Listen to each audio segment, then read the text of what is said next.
When I grew up, I had a very, very close friend. I spent a lot of time at his house for Shabbos. He spent a lot of time by me. Since we're little kids, we have pictures growing up together.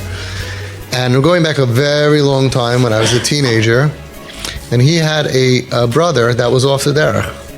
Now, this is going back about 30 years ago, 35 years ago, before it was fashionable.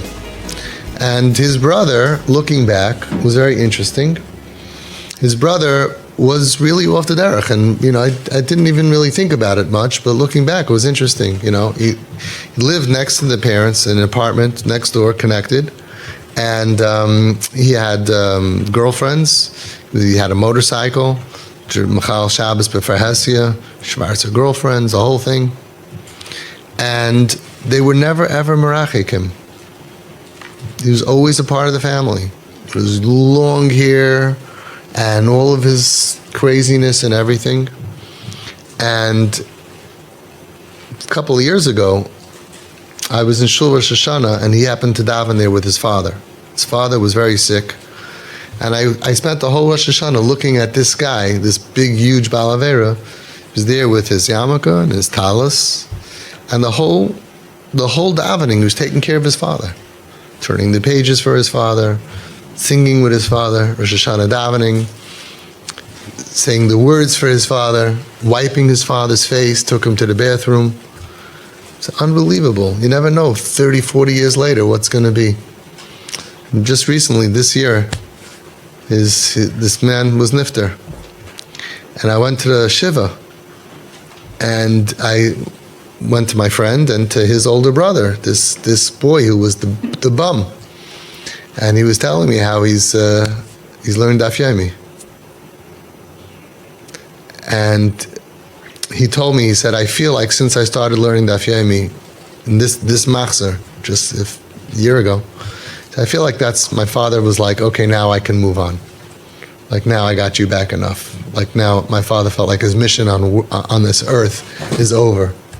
He knew his father loved him so much. His father was such a loving guy before it was fashionable.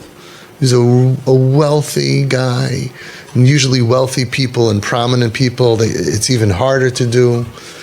He didn't care about anything. He didn't care about any money or what it looks like, the neighbors, the friends. Yeah, this is my kid. Showered this kid with tremendous ahava. And now he's learning Daf Yomi. And he says, I feel like since I'm learning every day, my father was like, okay, I've done my job here. It means he knew it. He knew how his father, even in his own mind, he never would have agreed to that 30 years ago, that my father's here to take care of me and to set me back on the right path. But now that he's back, he looks at things differently. He realizes my father's mission in life was to take care of me. How did he take care of you? What was the Musar Seder he had with you? Nothing. Tremendous ahava. Never said, I'm going to disown you. Bought him the expensive cars, an expensive apartment in the Upper West Side, lap of luxury, put him in business, everything. Treated him like his pride and joy, like his son. And the result is you get everything. You get bazeh ubaba. Took care of his father, mishamish his father. So many of these kids, they're going to be the ones taking care of you one day. They have such a heart of gold.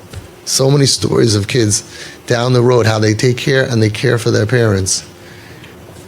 And he's even learning Daf Yomi. Unbelievable level.